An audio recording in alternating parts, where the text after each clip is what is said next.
దేవునికి స్తోత్రములు. లైవ్లో యూట్యూబ్లో వీక్షిస్తున్న సహోదరి సహోదరులకు క్రీస్తునామములో వందనములు. మరి ప్రార్థన చేసుకుందాం. పరలోకమందున్న మా తండ్రి, నీ ప్రియకుమారుడు యేసుక్రీస్తునామములో కృతజ్ఞతాస్తుతులు స్తోత్రం చెల్లించుకుంటున్నాం నాయన. ఇంతవరకు సజీవ లెక్కలో ఉంచుకొని నీ కృపలో కాపాడుతూ భద్రపరుస్తున్న విధానం బట్టి కృతజ్ఞతాస్తుతులు స్తోత్రం చెల్లించుకుంటున్నాం నాయన. ఈరోజు బైబిల్ తరగతి నేర్చుకుంటుండగా బైబిల్లోని ఆత్మ సంబంధమైన సంగతులతో సరిచూసుకొని మా ఆత్మీయ ప్రయాణంలో నీకు మహిమ తెచ్చే వారంగా, ఘనత తెచ్చే వారంగా ఉండే ధన్యత భాగ్యం మా అందరికీ అనుగ్రహించమని ముందున్న సమయం కూడా నిశ్చితలుగా చెప్తూ యేసుక్రీస్తు నామములో ప్రార్థన అడిగి వేడుకుంటున్నాం తండ్రి, ఆమెన్.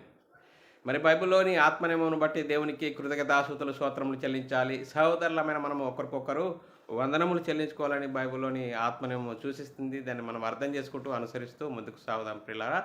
ఈరోజు డిటిఎస్ క్లాస్ 10వ క్లాసు. మరి కొత్త భూమి కొత్త ఆకాశము అనే అంశము. మరి అంశం చెప్పబడుతుండగా ఒక వ్యక్తిని గురించి కానీ, ఒక సంస్థను గురించి కానీ, ఒక సంఘమును గురించి కానీ మాకే తెలుసు మీకెవరికి తెలియదు అనే ఉద్దేశంతో మరి లేఖనాలను బోధించట్లేదు ప్రియులారా. ఏది మాట్లాడినా లేఖన ఆధారంతో మాట్లాడడం జరుగుతుంది. బైబిల్ ఇలా చెప్తుంది, బైబిల్లోని వాస్తవాలు ఇలా ఆత్మ సంగతులు ఇలా ఉన్నాయని మేము చెప్పడానికి సంతోషిస్తున్నాం ప్రియులారా.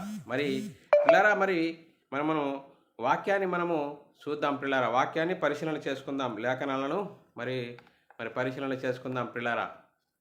మరి కొత్త భూమి కొత్త ఆకాశము, మరి ఈ అంశము ఎందుకు నేర్చుకోవాలి అనేది మనము పరిశీలన చేసినట్లయితే ప్రియులారా, ఈ అంశము ఎందుకు నేర్చుకోవాలని పరిశీలన చేసినట్లయితే ప్రవచన గ్రంథంలో రాయబడిన సంగతులు మరి అక్షరార్థంగా మనం ఆలోచించకుండా రూపకలంకారంగా మనం అర్థం చేసుకోవాల్సిన అవసరము ఎంతైనా ఉంది. మరి బైబిల్లోని సిద్ధాంతము ఏం చెప్తుంది, బైబిల్ సిద్ధాంత ప్రకారంగా మన ఆత్మీయ ప్రయాణమును సరిదిద్దుకోవాల్సిన అవసరము ఎంతైనా ఉంది ప్రియులారా. మరి మన అక్షరార్థంగా కాకుండా బైబిల్లోని రాయబడిన మరి ప్రకటన గ్రంథంలో రాయబడిన రూపకలంకారంగా రాయబడిన సంగతులు, మరి రూపకలంకారంగా రాయబడిన సంగతులను అర్థం చేసుకొని మనము ముందుకు సాగాలి. కానీ మరి అక్షరార్థంగా మరి అర్థం చేసుకుంటే మరి అర్థం కాని పరిస్థితి ఉంటుంది.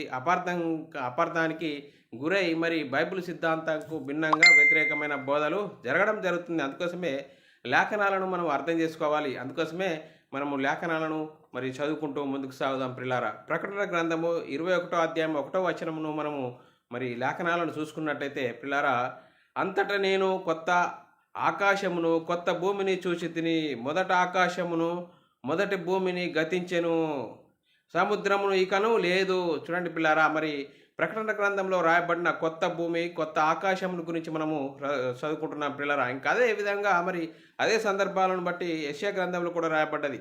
65వ అధ్యాయము 17వ వచనంలో, ఇదిగో నేను కొత్త ఆకాశమును కొత్త భూమిని సృజించుచున్నాను, మునుపటివి మరువబడును, జ్ఞాపకములకు రావు.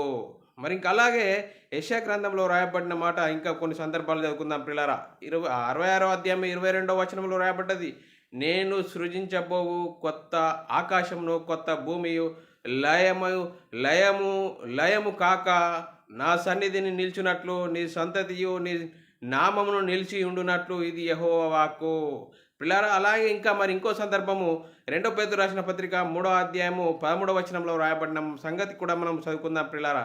అయినను మనం ఆయన వాగ్దానములు చూడండి, మన వాగ్దానమును బట్టి కొత్త ఆకాశముల కొరకు కొత్త భూమి కొరకు కనిపెట్టుచున్నాము, వాటి యందు నీతి నివసించును అని వ్రాయబడిన సంగతులు ప్రిలారా. మరి ఈ కొత్త భూమి కొత్త ఆకాశముల గురించి మనము ప్రిలారా కొన్ని సంగతులు బైబిల్లోని సంగతులను మరి చూపిస్తున్నారు. ఆ సంగతులను మనము మరి చదువుకున్నాం ప్రిలారా. మరి వాగ్దానంలో మరి ప్రవచన గ్రంథము అది జరిగిపోయిందా, మరి ఎవరిలో జరిగిపోయింది, ఎప్పుడు జరిగిపోయింది అనేది మనము ఆలోచన చేసుకోవాలి. ప్రవచన గ్రంథం అంతా రూపకలంకారంగా రాయబడినది కాబట్టి అక్షరార్థంగా మనము అర్థం చేసుకోవడానికి వీల్లేదు కాబట్టి మరి దీంట్లోనే కొన్ని ప్రశ్నలు వేసుకుందాం ప్రియులారా. మనము కొత్త ఆకాశము కొత్త భూమి అనే సంగతులను గురించి మనం ప్రశ్నలు వేసుకుంటైతే ప్రియులారా, 1వ ప్రశ్న, మరి దేవుడు కొత్త ఆకాశము కొత్త భూమిని సృజిస్తాడా? 1వ ప్రశ్న. మరి 2వ ప్రశ్న, దేవుడు కొత్త ఆకాశము కొత్త భూమి సృజిస్తే ఎప్పుడు సృజిస్తాడు? మరి పిల్లరా, దేవుడు సృజించిన కొత్త ఆకాశము కొత్త భూమి ఏది? 3వ ప్రశ్న. మరి 4వ ప్రశ్న, దేవుడు సృజించిన కొత్త ఆకాశము కొత్త భూమి ఎక్కడ ఉంది? 4వ ప్రశ్న. 5వ ప్రశ్న పిల్లరా, ఒకవేళ దేవుడు కొత్త ఆకాశము కొత్త భూమి సృజిస్తే ఎప్పుడు సృజిస్తాడు, ఎక్కడ సృజిస్తాడు, అది ఏంటి అనేది మనము ఈరోజు మనం పరిశీలన చేసుకుందాం ప్రిలారా. మరి బైబిల్లోని ఆత్మ సంబంధమైన సంగతులతో మనము సరిచూసుకుందాం ప్రిలారా. మరి బైబిల్లోని ఆత్మ సంబంధమైన సంగతులు మరి ఒక మనుషుల ఆ ఊహ కాదు, ఆలోచన కాదని మనం ఆలోచిస్తూ బైబిల్లోని ఆత్మ సంబంధమైన సంగతులతో సరిచూసుకోవాలి. మరి సరిచూసుకోవడమే బైబిల్ సిద్ధాంతంకు సరి అయినది.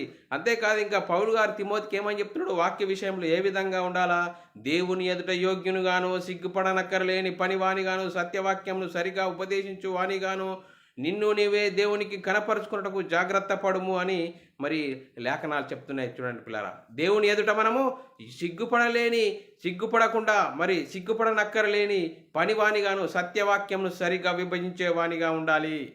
మరి లేఖనాలను ఏ కాలము ఎట్టి కాలము సూచించుచు వచ్చినో దానిని విచారించి మరి తెలుసుకోవాల్సిన అవసరము ఎంతైనా ఉంది. చూడండి పిల్ల, ఇలా కాకుండా మరి మనము సరిగ్గా అర్థం చేసుకోకుండా అపార్థాలకు లోనై అపార్థాలకు సిద్ధాంతాలను బైబిల్లో ఉన్న వాస్తవాలను చెప్పకుండా బైబిల్ మనకు అనుకూలంగా మన మనసులో ఉన్న సిద్ధాంతానికి అనుకూలంగా సిద్ధాంతాలు ప్రతిపాదన చేసుకొని బైబిల్ సిద్ధాంతాలకు వ్యతిరేకంగా చెప్పడం జరుగుతుంది. అలాగని కాకుండా బైబిల్లోని ఆత్మ సంబంధమైన సంగతులతో సరిచూసుకోవాలి.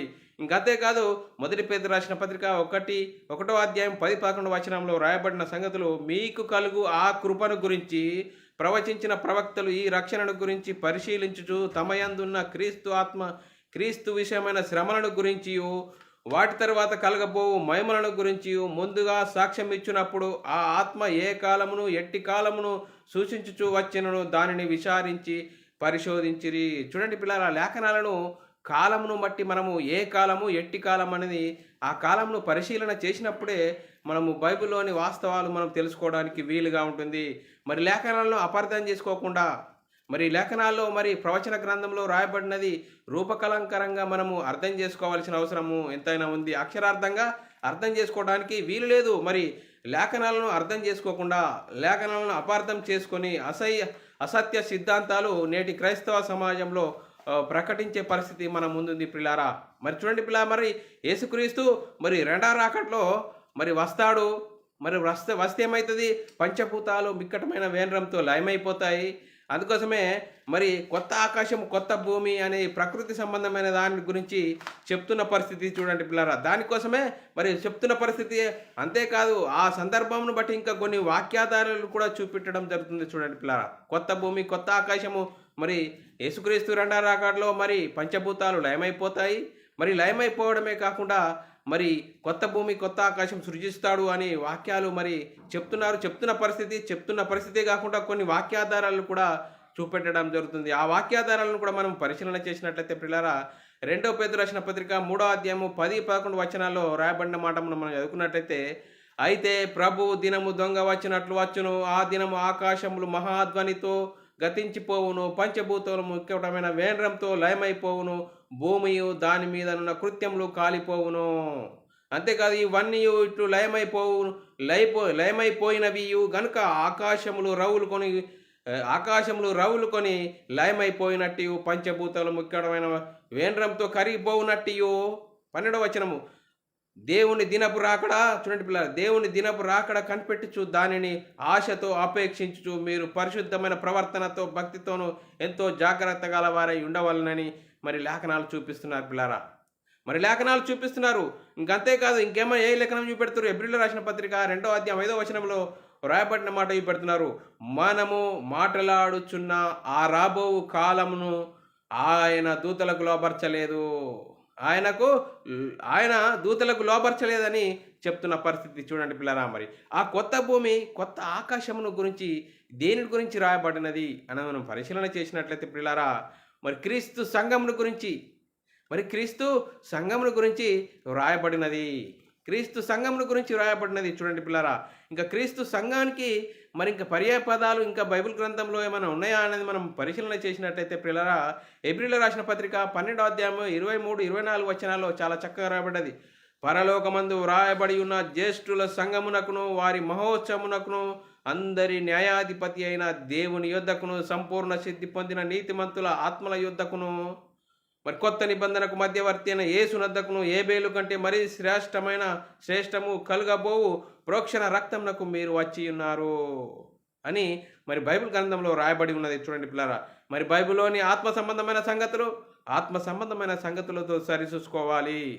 మరి యేసుక్రీస్తు గురించి దేవుడు అబ్రాహాముకు వాగ్దానం చేశాడు, దావీదుకు వాగ్దానం చేశాడు. మరి చూడండి పిల్లరా, ఆ వాగ్దానం కాకుండా మరి ప్రవక్తల ద్వారా వారిని గురించి, మరి యేసుక్రీస్తుని గురించి మరి ప్రవక్తల ద్వారా ప్రవచనాలు మరి వ్రాయించడం జరిగింది. ఆ ప్రవచనాలు ఎవరిలో నెరవేర్చబడ్డాయి, ఎప్పుడు నెరవేర్చబడ్డాయి అని మనము పరిశీలన చేసుకుంటేనే తప్ప మరి వాక్యం విలువలు మనకు అర్థం కావు ప్రియులారా. బైబిల్ సిద్ధాంతము అప్పుడు మనకు అర్థమవుతుంది. ఈ మనుషులు రాసిన మనుషుల ఆలోచన ఊహను బట్టి వారికి సిద్ధపరిచిన సిద్ధాంతాన్ని పట్టుకొని అక్కడున్న సందర్భాలు ఇక్కడున్న సందర్భాలు ఆ సిద్ధాంతకు సమానంగా మరి వారు బైబిల్ సిద్ధాంతంకు వ్యతిరేకంగా మరి ఈరోజు మరి కొత్త భూమి, కొత్త ఆకాశం అని మరి ప్రకృతి సంబంధమైన దానికోసము మరి ఎదురు చూడడము మరి అనేకులకు ప్రకటించడం జరుగుతుంది. చూడండి పిల్లరా, మరి బైబిల్లోని వాస్తవాలు ఏంటి అనేది ఈరోజు మనము పరిశీలన చేద్దాం పిల్లరా. ఇంకా మనం మరి అంశానికి వెళ్దాం పిల్లరా.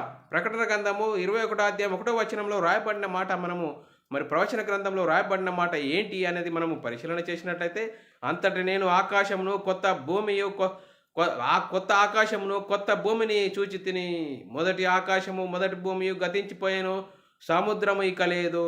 చూడండి పిల్లరా, ఈ సందర్భంలోని సంగతులు ప్రవచన గ్రంథంలో సంగతులు జరిగిపోయినవి.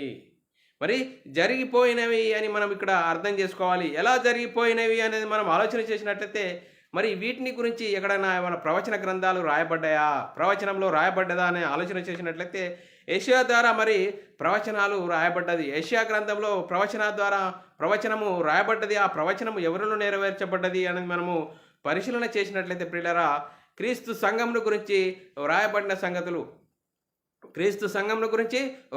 సంగతులు కొత్త భూమి, కొత్త ఆకాశము అంటే చూడండి పిల్లరా, యెషయా గ్రంథము 66వ అధ్యాయం 22వ వచనంలో రాయబడిన మాట మనం చదువుకున్నట్లయితే, నేను సృజించబోవు కొత్త ఆకాశమును కొత్త భూమియు లయము కాక నా సన్నిధిని నిల్చున్నట్లు నీ సంతతియు నీ నామమును నిల్చున్నట్లు ఇది యెహోవాకు. మరి చూడండి పిల్లలు, లయము కాక అంటే చూడండి పిల్లరా, కొత్త భూమి కొత్త ఆకాశము లయము కాక నా సన్నిధిలో నిల్చున్నట్లు నీ సంతతియు నీ నామమును నిలిచినట్లు ఇది యెహోవాకు.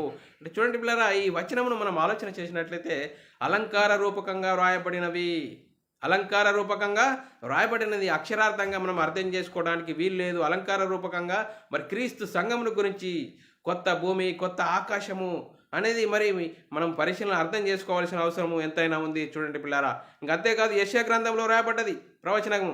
ఏ ప్రవచనం రాయబడ్డది? 65వ అధ్యాయము 17వ వచనంలో రాయబడ్డది, ఇదిగో నేను కొత్త ఆకాశమును కొత్త భూమిని సృజించుచున్నాను, మునుపటివి మరవబడును, జ్ఞాపకము రావు. అంతేకాదు ఇంకా మరి 18వ వచనం 18, 19 వచనాల్లో రాబడ్డది, నేను సృజించుచున్న దానిని గురించి మీరు ఎల్లప్పుడూ హర్షించి ఆనందించుచు నిశ్చయముగా నేను యెరూషలేమును ఆనందకరమైన స్థలముగాను ఆమె ప్రజలను హర్షించు వారిని గాను సృజించుచున్నాను.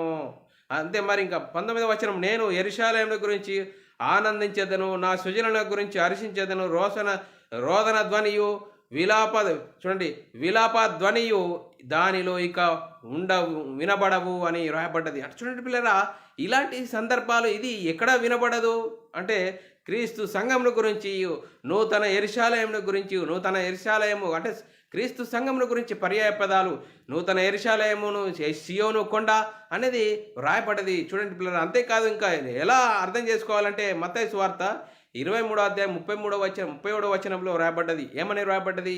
యెరూషలేము పట్టణమా మరి అని రాయబడ్డది. యెరూషలేము అంటే యెరూషలేము ప్రకృతి సంబంధమైన యెరూషలేము కాదు, క్రీస్తు సంఘమును గురించి పర్యాయ పదాలను మనం అర్థం చేసుకోవాలి. మరి లేఖనాలు రాయబడ్డది. మత్తయి సువార్త 23వ అధ్యాయం 37వ వచనంలో రాయబడ్డది, యెరూషలేమా ప్రవక్తలను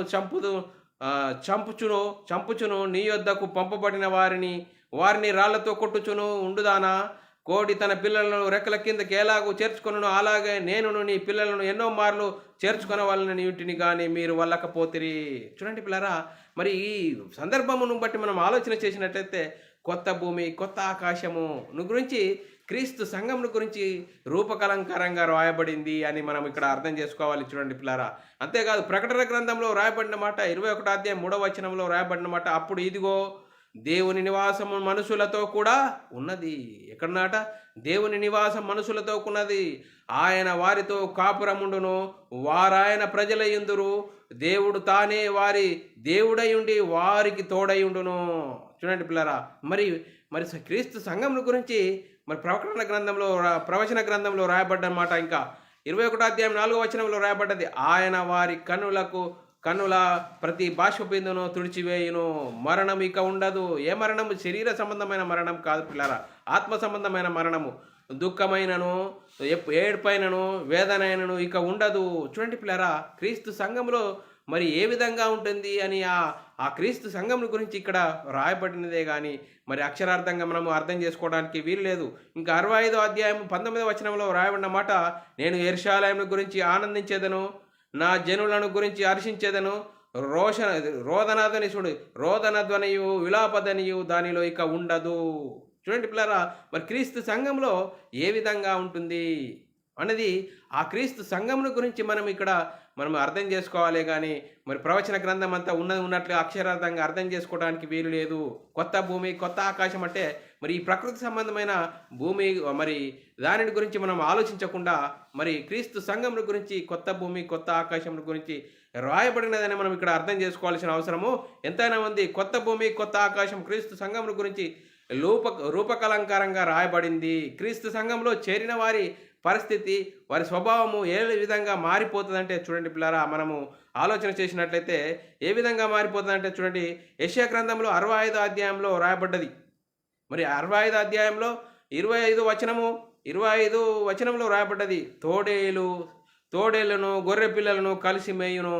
చూడండి పిల్లారా, మరి మేయును, సింహము ఎద్దువలే గడ్డి తినును, సర్పమునకు మన్ను ఆహారమగును, నా పరిశుద్ధ పర్వతంలో అవి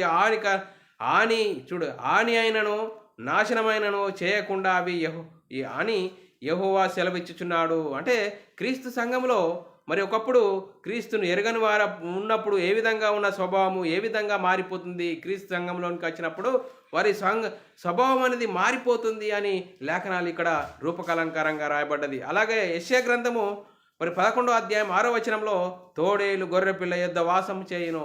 చూడండి పిల్లరా, మరి ఏ విధంగా ఉన్న పరిస్థితి ఏ విధంగా మారిపోతుందంటే, చిరుతపులి మేకపిల్ల యొద్ద పండుకొనును, దూడయు కొదమసింహము పెంచబడి కోడయు కూడుకొనగా బాలుడు వాటిని తోలును అని రాయబడ్డది. ఇంకా ఆవును ఎలుగుబంటి కూడా కూడి మేయును, వాటి పిల్లలు ఒక చోటనే పండుకొని ఎద్దు మేయినట్లు సింహము గడ్డి మేయును, పాలు కొడుచు పిల్ల నాగు పుట్ట యొద్ద ఆటలాడును, మిడనాగు పుట్ట మీద పాలు విడిచినట్లు పిల్ల తన చెయ్యి చాచును అని లేఖనాల్లో రాయబడ్డది. ఇంకా 9వ వచనంలో, నా పరిశుద్ధ పర్వతమందును ఏ మృగము హాని చేయదు, నాశనము చేయదు, సముద్ర జలములతో నిండినట్లు లోకము యెహోవా జ్ఞానంతో నిండి ఉన్నదని లేఖనాలను బట్టి మరి రాయబడ్డది. చూడండి పిల్లారా, మరి మనం ఆలోచన చేసినట్లయితే యేసుక్రీస్తుని గురించి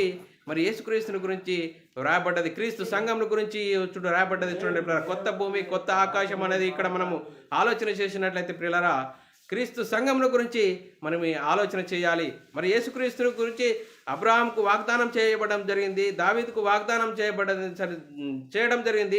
ఆ వాగ్దాన సంతానమే యేసుక్రీస్తు, అని ఇక్కడ మనము యెషయా గ్రంథంలో రాయబడ్డది. చూడండి పిల్లరా, 11వ అధ్యాయము 1-10 వచనాలు మనము చదువుకున్నట్లయితే చూడండి పిల్లరా, ఇక్కడ మనం ఆలోచన చేసినట్లయితే యెషయా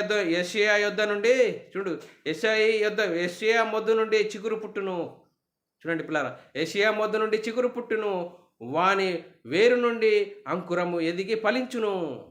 చూడండి పిల్లరా, ఇంకా మరి ఈ వచనం ఎందుకు రాయబడ్డది అంటే చూడండి పిల్లరా, దేవుడు అబ్రహాంకు వాగ్దానం చేశాడు, దావీదుకు వాగ్దానం చేశాడు. ఆ వాగ్దాన సంతానం యేసుక్రీస్తుని ఇక్కడ మరి ఆ సందర్భంలో మనం అర్థం చేసుకోవాల్సిన అవసరము ఎంతైనా ఉంది.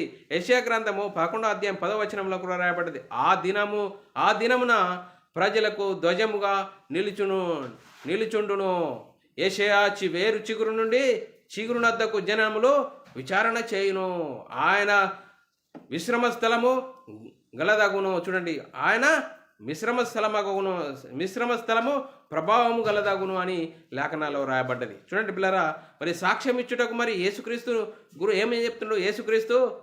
యేసుక్రీస్తుని గురించి, యేసుక్రీస్తు నా దూతను నేను పంపుతున్నాను అని ప్రకటన గ్రంథంలో రాయబడిన మాట మనము ఆలోచన చేసినట్లయితే 22వ అధ్యాయము 16వ వచనము, సంఘముల కోసము ఈ సంగతులను గురించి మీకు సాక్ష్యం ఇచ్చుటకు యేసు అను నేను నా దూతను పంపి ఉన్నాను. చూడండి పిల్లలు, యేసు అను నేను నా దూతను పంపుచున్నాను. నేను దావీదు చిగురును సంతానమును ప్రకాశమానమైన వేకువ చుక్కనై ఉన్నాను అని మరి ప్రవచన గ్రంథం ఇక్కడ రాయబడ్డది. చూడండి పిల్లలు, ఎవరిని గురించి? దావీదుని గురించి. మరి ఇక్కడ దావీదు సంతానము యేసుక్రీస్తుని గురించి ఇక్కడ రాయబడినది. యేసుక్రీస్తు ఏమంటుండు? నేను, చూడండి, మీకు సాక్ష్యం ఇచ్చుటకు యేసు అను నేను నా దూతను మీకు పంపుచున్నాను అని రాయబడ్డది. చూడండి పిల్లలు, అంతేకాదు యెషయా గ్రంథంలో 2వ అధ్యాయం 2వ వచనంలో మరి రాయబడిన మాట మనం చదువుకుంటే, అంత్యదినములో పర్వతములపై యెహోవా మందిరము పర్వత శిఖరము మరి స్థిరపడి కొండల కంటే ఎత్తుగా ఎత్తబడును, ప్రవాహములు వచ్చినట్లు సమస్త అన్యజనులు దానిలోనికి వచ్చెదరు. చూడండి పిల్లలు, ఎందులోనికి వస్తారు? మరి క్రీస్తు సంఘంలోనికి వస్తారు. క్రీస్తు సంఘంలోనికి వస్తారని లేఖనాలు ప్రవచనంలో రాయబడ్డది. ఇంకే విధంగా వస్తారని చూడండి పిల్లరా, మరి యెషయా గ్రంథం 2వ అధ్యాయం 3వ వచనంలో రాయబడిన మాట, ఆ కాలమున సియోను నుండి ధర్మశాస్త్రము, యెరూషలేము నుండి యెహోవా వాక్కు బయలువెళ్ళును. జనములు గుంపులుగా వచ్చి యాకోబు దేవుని మందిరమునకు యెహోవా పర్వతమునకు మనము వెళ్ళుదాము రండి. ఆయన మార్గముల విషయమై మనకు బోధించును, మనము ఆయన త్రోవలను నడుతాము అని చెప్పుదురు. చూడండి పిల్లరా, సియోను అనేది మరి క్రీస్తు సంఘముల గురించి పర్యాయ పదము. మరి చూడండి, ఆ కాలంలో సియోను నుండి మరి ధర్మశాస్త్రము యెరూషలేము నుండి. చూడండి పిల్లరా, దేవుని ధర్మశాస్త్రము ఏంటి? మరి క్రీస్తు ధర్మశాస్త్రం ద్వారా క్రీస్తు ధర్మశాస్త్రము ద్వారా అనేకులు, అన్ని జనులు మరి క్రీస్తు సంఘంలోనికి వస్తారు. ఆ మార్గంలో విషయమై బోధించడం జరుగుతుంది. ఆయన త్రోవలను సరళము చేయును. చూడండి పిల్లరా, యేసుక్రీస్తు మరి వచ్చేటప్పుడు మరి యాకోబు సంతానముగాను వస్తాడని లేఖనాలు, ఈ ప్రవచనము లూకాసు వార్తలో రాయబడ్డది. మరి కన్యమరియ కుమారుని ద్వారా, కన్యమరియ ద్వారా లోకానికి యేసుక్రీస్తు వస్తాడు. ఆయన ద్వారానే అన్ని జనులందరూ రక్షింపబడుదురు అని లేఖనాలు సూచిస్తున్నాయి పిల్లరా. మరి క్రీస్తు సంఘముల గురించి మరి రాయబడిన పర్యాయ పదాలు, రాయబడిన ప్రవచనం అని ఇక్కడ మనము అర్థం చేసుకోవాలి. కొత్త భూమి, కొత్త ఆకాశము అనే ఈ ప్రకృతి సంబంధమైన వాటిని గురించి మనము ఆలోచన చేయకూడదని మరి క్రీస్తు ప్రేమను బట్టి బతిమాలుకుచున్నాను. మరి క్రీస్తు సంఘముల గురించి ఇంకా పర్యాయ పదాలు మనము ఆలోచన చేసినట్లయితే, క్రీస్తు సంఘముల గురించి పర్యాయ పదాలు, పేర్లను గురించి మనం ఆలోచన చేసినట్లయితే, ఏప్రిల్ రాసిన పత్రిక 12వ అధ్యాయం 22వ వచనం, ఇప్పుడు సియోనను కొండకును జీవము గల దేవుని పట్టణమునకు అనగా పరలోకపు యెరూషలేమునకు వేవేల కొలది దూతలకును. చూడండి పిల్లరా, సియోను కొండ అంటే మరి క్రీస్తు సంఘముల గురించి రాయబడ్డది. జీవము గల పట్టణమునకు మరి పరలోకం యెరూషలేము వేవేల దూతలకు యుద్ధకును రాయబడినది. చూడండి పిల్లరా, క్రీస్తు సంఘముల గురించి పర్యాయ పదాలు అని ఇక్కడ మనము అర్థం చేసుకోవాల్సిన అవసరం ఎంతైనా ఉంది. చూడండి పిల్లరా, ఇంకా అంతేకాదు యెషయా గ్రంథంలో 2వ అధ్యాయం 4వ వచనంలో రాయబడ్డమాట, ఆయన మధ్యవర్తి అన్ని జనులకు న్యాయం తీర్చును. ఎవరు? యేసుక్రీస్తు. మరి చూడండి పిల్లారా, మరి క్రీస్తు సంఘం గురించి రాయబడ్డది. మరి పాత సృష్టి ఏంటి? మరి చూడండి, మనం ఆలోచన చేయాలి. పాత సృష్టి అంటే ఆదాము అవ్వలు. ప్రారంభంలో దేవుడు ఆదాము అవ్వలు ఒక సృష్టి. ఆ సృష్టి పాత సృష్టి అని లేఖనాలు చెప్తున్నాయి. ఎలా చేశాడు దేవుడు సృష్టిని ఆలోచన చేసినట్లయితే, ఆదికాండము 2వ అధ్యాయం 7వ వచనము, దేవుడైన యెహోవా నేల మట్టితో నరుని నిర్మించి వాని నాసికారంధ్రములో జీవవాయువును ఊదగా నరుడు జీవాత్మాయేను. చూడండి పిల్లరా, ఇంకంతేకాదు ఆదికాండము 1వ అధ్యాయం 27వ వచనంలో, దేవుడు తన స్వరూపమందు నరుని సృజించెను, దేవుని స్వరూపమందు వాని సృజించెను, స్త్రీనిగాను పురుషునిగాను వాని సృజించెను. ఆదికాండము 5వ అధ్యాయం 1వ వచనం, ఆదాము వంశావళి గ్రంథం ఇదే. చూడండి, దేవుడు ఆదామును సృజించిన దినమున దేవుని పోలికగా అతన్ని సృజించెను. పోలిక అంటే చూడండి పిల్లరా, శరీర సంబంధమైన పోలిక కాదు. దేవుని గుణలక్షణాలు, దేవుని స్వభావమును తెలియజేసేదే దేవుని గుణలక్షణాలు, దేవుని స్వభావమును మరి పాత సృష్టి దేవుడు చేశాడు. ఆ పాత సృష్టి అనతి కాలంలోనే మరి దేవుని సృష్టిని వాడు సాతాను మరి మరి వాడి సృష్టిగా మార్చుకున్నాడు. చూడండి పిల్లారా, దేవుడు పునర్జన్మ సంబంధమైన స్నానం ద్వారా మళ్ళా దేవుడు గొప్ప ప్రణాళిక వేసి మరి యేసుక్రీస్తుని ఈ లోకానికి మరి రంపించడం జరిగింది.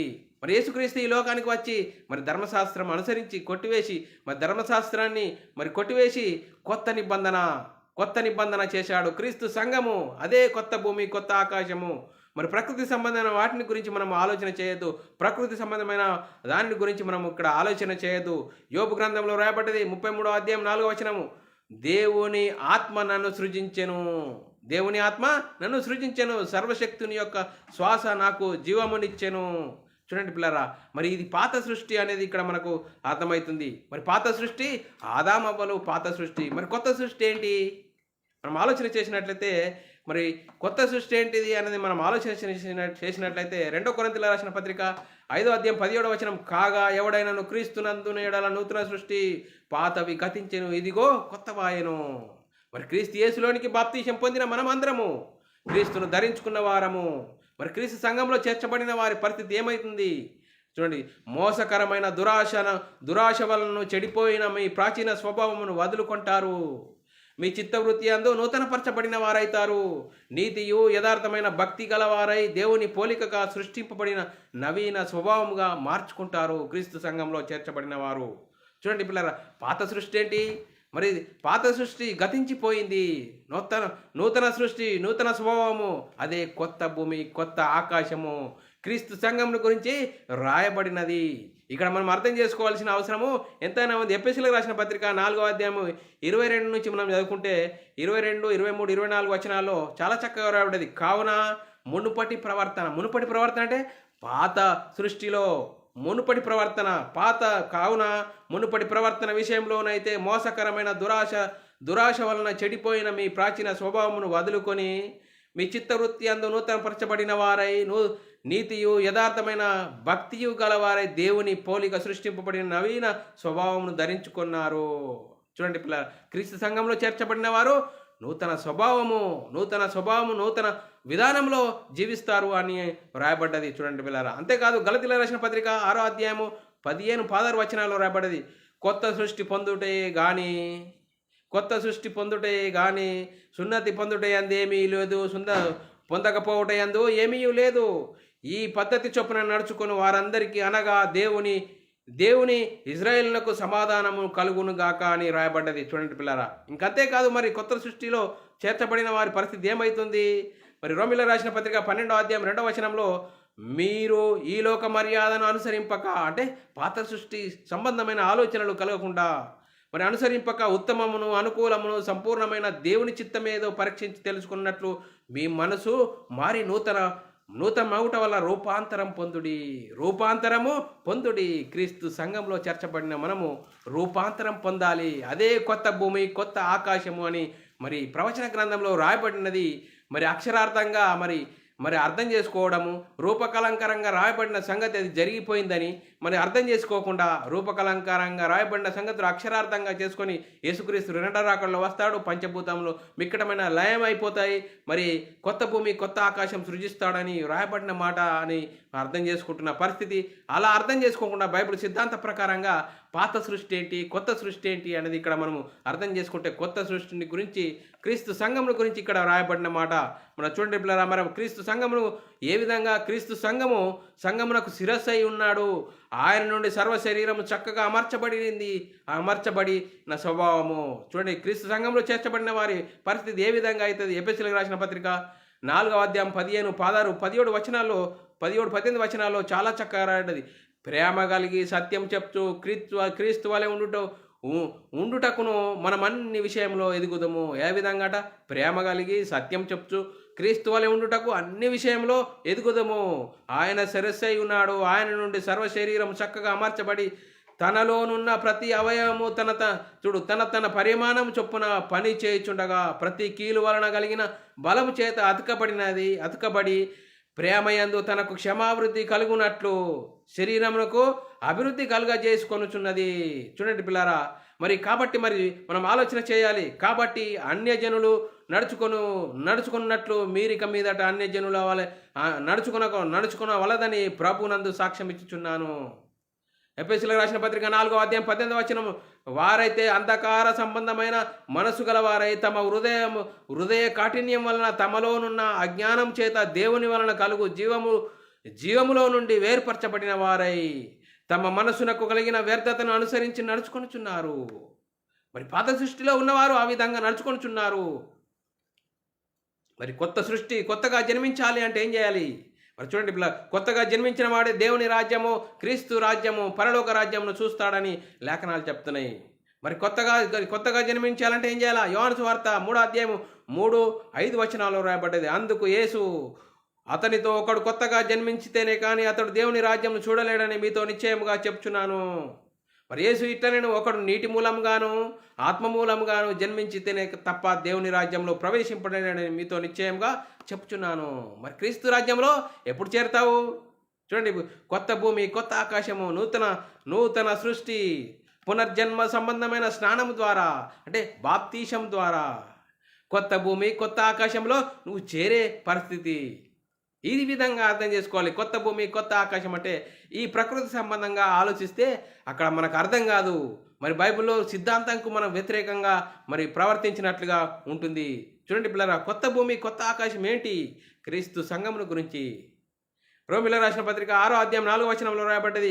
కాబట్టి తండ్రి మహిమ వలన క్రీస్తు మృతులలో నుండి ఎలాగూ లేపబడినో అలాగే మనము నూతన జీవం పొందిన వారమని నడుచుకున్నట్లు మనము బాప్తీసం వలన మరణంలో పాలు పొందుటకై ఆయనతో కూడా పాతిపెట్టబడితిమి. చూడండి పిల్లరా, ఆయనతో కూడా పాతిపెట్టబడితిమి. జ్ఞానం కలుగు నిమిత్తము, చూడండి పిల్లరా, జ్ఞానం కలుగు నిమిత్తము దానిని సృష్టించిన వాణి పోలిక చొప్పున నూతన పరచబడిన నవీన స్వభావమును ధరించుకొని ఉన్నాము. క్రీస్తు సంఘంలో చేర్చబడిన మనము నవీన స్వభావమును ధరించుకొని ఉన్నాము.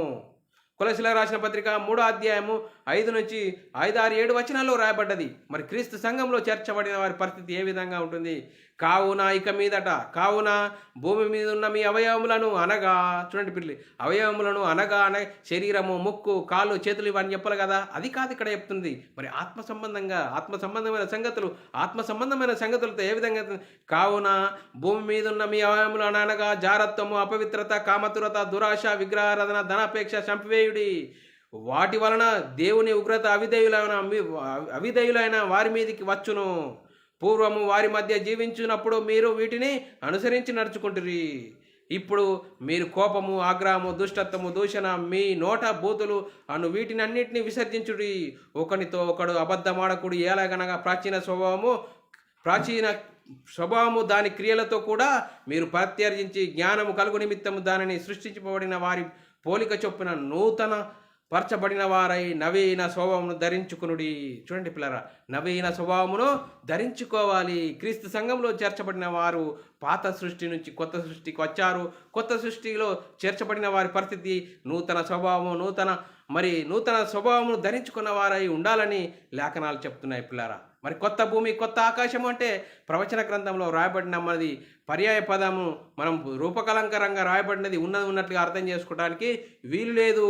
మరి అది జరిగిపోయిన సంగతి. మరి ఏది జరిగిపోయిన సంగతి? చూడండి పిల్లరా, మరి కొత్త భూమి, కొత్త ఆకాశము మరి ఏంటి? క్రీస్తు సంఘముల గురించి రాయబడినది. మరి క్రీస్తు సంఘంలో చేర్చబడిన వారి పరిస్థితి ఏ విధంగా ఉంటుంది అంటే, ఏ విధంగా మార్పు పొందుతుంది, వారి స్వభావం ఏ విధంగా మారిపోతుందంటే, చూడండి పిల్లరా, యెషయా గ్రంథంలో రాయబడిన మాట 65వ అధ్యాయం 25 వచనంలో రాయబడ్డది. ఏ విధంగా ఉంటుంది? తోడేలు స్వభావం ఉంటుంది. పాత సృష్టిలో ఉన్నవారు చూడండి, తోడేలును గొర్రె పిల్లయు కలిసి చూడండి పిల్లరా, తోడేలను గొర్రె పిల్లను కలిసి మేయును. ఆ విధంగా మరి మరి ప్రకృతి సంబంధంగా మరి అక్షరార్థంగా ఇలా మనకు సాధ్యమవుతుందా? కాదు. క్రీస్తు సంఘంలో ఉన్న వారి పరిస్థితి ఈ విధంగా మారిపోతుంది అని లేఖనాలు చెప్తున్నాయి. సింహము ఎద్దును గడ్డి తినును. చూడండి పిల్లరా, చూడండి ఇక్కడ ఈ విధంగా మనం అక్షరార్థంగా మనం ఆలోచిస్తే అది మనకు అర్థమవుతుందంటే అర్థం కాదు. క్రీస్తు సంఘంలో మరి చేరిన వారి పరిస్థితి ఈ విధంగా మారిపోతుంది అని లేఖనాలు చెప్తున్నాయి. చూడండి పిల్లరా, తోడేలు గొర్రెపిల్ల యొద్ద వాసము చేయును. మరి చిరుతపులి మేకపిల్ల యొద్ద పండుకొనును. దూడయు కొదమసింహము పెంచబడిన కోడెనాగు చూడండి బాలును వాటిని తోలునని లేఖనాల్లో రాయబడ్డది. మరి ఆవు ఎలుగు కూడా మేయును. వాటి పిల్లలు ఒక చోటనే పండుకొను. చూడు, ఎద్దు మేయినట్లు సింహం గడ్డి మేయును అని రాయబడ్డది. చూడండి పిల్లరా, మరి లేఖనాలను బట్టి మనము అక్షరార్థంగా ఉన్నది ఉన్నట్లుగా అర్థం చేసుకోవడానికి వీల్లేదు. పాలు కొడుచు నాగో, చూడండి, పాలు కొడుచు పిల్ల నాగు పుట్ట యొద్ద ఆటలాడును, మిడి నాగు పుట్ట యొద్ద పాలు విడిచినట్లు పిల్ల తన చెయ్యి చాచును అని లేఖనాల్లో రాయబడ్డది. చూడండి పిల్లారా, మరి ఈ లేఖనాలను మనం ఏ విధంగా అర్థం చేసుకోవాలి? ప్రవచన గ్రంథంలో రాయబడిన మాట అక్షరార్థంగా మనం అర్థం చేసుకోవడానికి వీలు లేదు. మరి కొత్త భూమి కొత్త ఆకాశం అంటే మరి క్రీస్తు సంఘముల గురించి వ్రాయబడిన మాట మనం ఇక్కడ అర్థం చేసుకోవాలి. కానీ ప్రకృతి సంబంధంగా మరి క్రీస్తు కొత్త భూమి కొత్త ఆకాశము, మరి యేసుక్రీస్తు రెండో రాకడలో వస్తే మరి పంచభూతములు మిక్కటమైన వేంద్రంతో లయమైపోవును. అది మరి యేసుక్రీస్తు మళ్ళా మరి వచ్చేటప్పుడు మరి కొత్త భూమి కొత్త ఆకాశం సృజిస్తాడు అన్నాడు అని మరి ఆ విధంగా అర్థం చేసుకోకుండా మరి క్రీస్తు సంఘం గురించి మనం అర్థం చేసుకోవడానికి మరి వీలు చేయాలి, అర్థం చేసుకోవాలి. అర్థం చేసుకున్నప్పుడే మనము అప్పుడు లేఖనాలను అర్థం చేసుకొని ముందుకు సాగచ్చు పిల్లారా. మరి చివరిగా ఒక రిఫరెన్స్ చదువుకొని మనం ముగిద్దాం పిల్లారా. ప్రకటన గ్రంథము 21వ అధ్యాయం 1వ వచనంలో రాయబడ్డది, అంతటా నేను ఆకాశమును భూమియు చూచి తిని, మొదట ఆకాశమును మొదట ఆకాశమును మొదటి భూమియు గతించిపోవును, సముద్రము ఇక ఉండదు, అది గతించిపోయింది. మరి కొత్త భూమి కొత్త ఆకాశము అంటే సంఘమును గురించి, క్రీస్తు సంఘమును గురించి వ్రాయబడిన సంగతులని మనము అర్థం చేసుకోవాల్సిన అవసరము ఎంతైనా ఉంది. చూడండి పిల్లారా, కొత్త భూమి కొత్త ఆకాశం అంటే క్రీస్తు సంఘమును గురించి వ్రాయబడినదని మనం అర్థం చేసుకొని మనం అక్షరార్థంగా మరి అర్థం చేసుకోకుండా రూపకలంకారంగా రాయబడిన సంగతులు రూపకలంకారంగా అర్థం చేసుకొని మనము దేవుని చిత్తాన్ని మనము అర్థం చేసుకొని దేవుని చిత్తాన్ని మన బ్రతుకులు అన్వయింపజేసుకొని మరి బైబిల్ సిద్ధాంతానికి వ్యతిరేకంగా మనము వెళ్లకుండా బైబిల్ సిద్ధాంత ప్రకారంగా ఆత్మ సంబంధమైన సంగతులతో అర్థం చేసుకుంటూ ముందుకు సాగుదాం. చెప్పబడిన వాక్యం ప్రతి ఒక్కరి హృదయంలో నీరు గట్టి ఫలింపచేయుగాక. ఆమెన్. ప్రార్థన చేసుకుందాం పిల్లారా. పరలోకమందున మా తండ్రి, నీ ప్రియకుమారుడు యేసుక్రీస్తు నామములో కృతజ్ఞతాస్తుతులు స్తోత్రం చెల్లించుకుంటున్నాం నాయన. ఇంతవరకు సజీవ లెక్కలో ఉంచుకొని కృపలో భద్రపరుస్తూ కాపాడుతున్న విధానం బట్టి స్తోత్రాలు. కొత్త భూమి కొత్త ఆకాశం గురించి తెలుసుకున్నట్టు కృప చూపినందుకు స్తోత్రాలు. విన్నది విడిచిపెట్టకుండా విన్న మాటల ప్రకారం ఆత్మీయ జీవితంలో సరిదిద్దుకొని నీకు మహిమ తెచ్చేవారంగా ఘనత తెచ్చేవారంగా ఉండే ధన్యత భాగ్యం మాకు అందరికీ అనుగ్రహించినందుకు స్తోత్రం చెల్లించుకుంటూ యేసుక్రీస్తు నామములో ప్రార్థన అడిగి వేడుకుంటున్నాం తండ్రి. ఆమెన్. ప్రియులారా, ఇలాంటి అంశాలు వినాలనుకుంటున్నారా? యూట్యూబ్ ఛానల్లో బైబుల్ విజ్డమ్ అకాడమీ బేరన్ అని సబ్స్క్రైబ్ చేసుకోండి. మీరు వినండి, అనేకులకు షేర్ చేయండి. మీ వ్యక్తిగత ప్రార్థనలో మా పరిచర్యతో ప్రార్థనలో జ్ఞాపకం చేసుకోవాల్సిందిగా క్రీస్తు ప్రేమను బట్టి బతిమాలుకొచ్చున్నాను. అందరికీ వందనములు, దేవునికి స్తోత్రములు.